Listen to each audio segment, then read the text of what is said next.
Bonjour à tous. Allez, une petite vidéo donc sur la correction d'une petite fiche que je vous avais donnée donc sur la proportionnalité, une petite fiche de révision pour ceux justement qui voulaient continuer à s'entraîner là-dessus donc en 6e.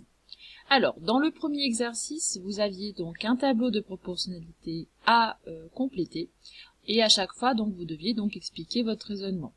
Alors moi dans le corrigé donc j'ai calculé d'abord le coefficient de proportionnalité. C'est-à-dire que je me suis dit, bah tiens, pour passer de la première ligne à la deuxième, je vais multiplier par combien? Donc, regardez bien ma flèche. Donc, pour aller de la première ligne à la deuxième, je vais diviser donc le nombre du bas par celui du haut. Et donc, quand je calcule 6,6 divisé par 6, on obtient donc 1,1. Ce qui veut dire que je vais pouvoir donc multiplier la ligne du haut par 1,1 pour obtenir celle du bas. Et au contraire, je vais diviser celle du bas par 1,1 pour obtenir celle du haut. Donc, on pouvait par exemple calculer donc 11 divisé par 1,1, on obtenait 10. 5 fois 1,1, on obtenait 5,5. Et 11 fois 1,1, on obtenait 12,1. Alors après, bien entendu, on peut essayer de trouver des calculs sur les colonnes. On pouvait par exemple remarquer donc de cette colonne à celle-ci que de 10, on divisait par 2 pour obtenir 5, donc on faisait 11 divisé par 2 pour obtenir 5,5. C'est un exemple parmi tant d'autres. Après, le coefficient de proportionnalité, on le calcule une fois et ça permet de faire tout, de compléter toutes nos cases. Donc c'est assez pratique et assez rapide. On passe à l'exercice 2.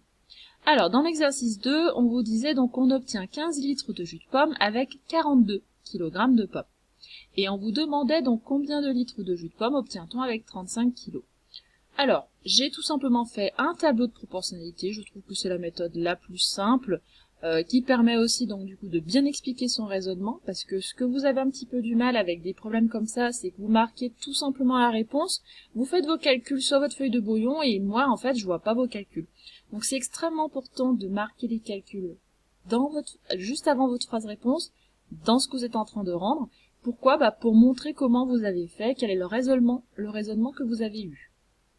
Alors par exemple ici, dans ce tableau, je me dis, tiens, pour passer de 15 à 42, par combien je vais devoir multiplier? Eh bien, je divise 42 par 15, donc je vais multiplier par 2,8. Donc pour trouver ici la quantité de litres de jus de pomme que je vais obtenir avec 35 kg de pommes, comme c'est la ligne du haut que je cherche, je vais diviser par 2,8. Donc je fais 35 divisé par 2,8 et j'obtiens 12,5. Je n'oublie pas de faire une phrase réponse. Là encore, il y en a certains qui marquent que le tableau et du coup qui pensent que ça suffit. Non, il faut également marquer la petite phrase réponse qui nous dit que on obtient 12,5 litres de jus de pomme avec 35 kg de pommes. D'accord? On passe à la question 2. On vous demandait donc la masse de pommes qu'il fallait donc pour obtenir 40 litres de jus de pomme. Donc moi j'ai repris mon tableau, on n'est pas obligé d'en faire deux bien entendu, vous pouvez faire sur le même. Donc j'ai rajouté une petite colonne avec cette fois-ci donc 40 litres de pommes, enfin de jus de pomme.